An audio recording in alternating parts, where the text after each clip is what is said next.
नमो वाह। मित्रों, आजकल क्या बताएं, बहुत साहसिक लोग आ रहे हैं। तो अब एक नया साहस कुछ लोगों का है इंटरनेट पर, धोबी का कुत्ता नहीं होता, धोबी का कुतका होता है। और इस पर वीडियोस की भरमार छाई हुई है। कोई कुछ लिख रहा है, कोई कुछ लिख रहा है, कोई कहाँ से सिद्ध कर रहा है, कोई कहाँ से सिद्ध कर रहा है। और यदि आप खोजें तो कोई डॉक्टर राजेंद्र प्रसाद हैं, वो कितना भाषा ज्ञान जानते हैं इस पर तो मैं कुछ कहना नहीं चाहता अभी, वो इस पर लिख चुके हैं। फिर आशुतोष राणा, फिर कोई देवी जी जो किसी वीडियो में समझा रही हैं कि धोबी हैज़ नो डॉगी, आधी अंग्रेज़ी में आधी हिंदी में, और इससे पता नहीं क्या सिद्ध करना चाहते हैं लोग। तो इन सब लोगों को एक प्रश्न मैं पूछना चाहता हूँ, क्या जो ये लोग कहते हैं धोबी का कुतका था, धोबी का कुत्ता नहीं था, और फिर वो धीरे धीरे धोबी का कुत्ता हो गया, इन सब लोगों को खुली चुनौती है।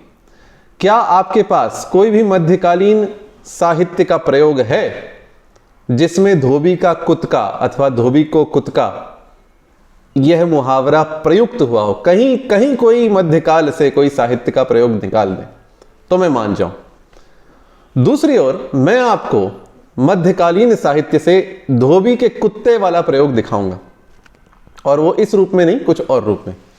और वह प्रयोग है गोस्वामी तुलसीदास कृत कवितावली से।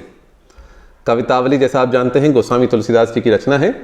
संभवतः 16वीं शताब्दी के अंत में अथवा 17वीं शताब्दी के प्रारंभ में, ऐसा भी कुछ लोग कहते हैं, इसका रचना काल है। तो इस कवितावली के उत्तरकांड में एक पद आता है। यह गीता प्रेस का प्रकाशन है, और यह प्रकाशन है संवत 2053 का, तो लगभग मान लीजिए 1996 के आसपास का। तो इसके 58वें पृष्ठ पर अब मैं आपको ये दिखा रहा हूँ प्रयोग। तुलसी बनी है राम, रावरे बनाए ना तो, धोबी कैसो कू करूँ, धोबी कैसो कू करूँ, न घर को न घाट को। देख लीजिए यहाँ पे क्या लिखा है, धोबी कैसो कूकरू, न घर को न घाट को। तो कूकरू क्या है? कुक्कुरा जो शब्द है संस्कृत में, उसी का कूकुरु संस्कृत अवधि में हुआ है अथवा ब्रज में हुआ है। तो धोबी का जो जैसा कुत्ता होता है, इसका अनुवाद भी पढ़ देता हूं। हे श्री राम जी, यह सब आप ही के बनाए बनी है, नहीं तो धोबी के कुत्ते के समान मैं ना घर का था और ना घाट का ही। तो अब ये लोग जो साहित्य शास्त्री जो बन गए हैं आजकल, ये इससे पुराना कोई प्रयोग दिखाएं जहां पे धोबी का कुतका लिखा हो तो हम माने। ये मैं प्रयोग दिखा रहा हूं गोस्वामी तुलसीदास की कवितावली से, धोबी कैसो कू करूं, न घर को न घाट को। तो यह तो प्रमाण है कि धोबी का कुत्ता का एक पूर्व रूप धोबी को कुकरू अथवा धोबी का कुकरू, यह प्रयोग तो था। तो इसका तो प्रमाण है। अब धोबी का कुतका का प्रमाण दिखाएं तो आपकी बात मान्य हो सकती है, नहीं तो आप ऐसे ही, अब आप आकाश में कोई प्रासाद बनाएंगे, आकाश में भवन बनाएंगे, तो उसका तो कोई उस पे तो कोई आपको रोक नहीं सकता।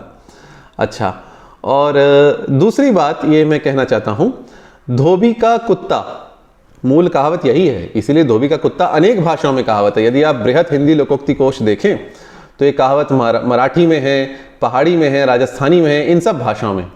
और इसका अर्थ क्या है? इसका अर्थ मैं पढ़ रहा हूं हिंदी शब्द सागर से।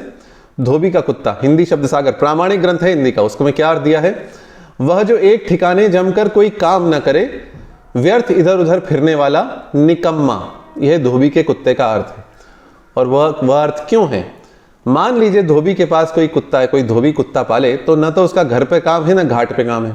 घाट पर तो गधा काम आता है कपड़े ढोने के लिए, तो वहां कुत्ते का काम नहीं है।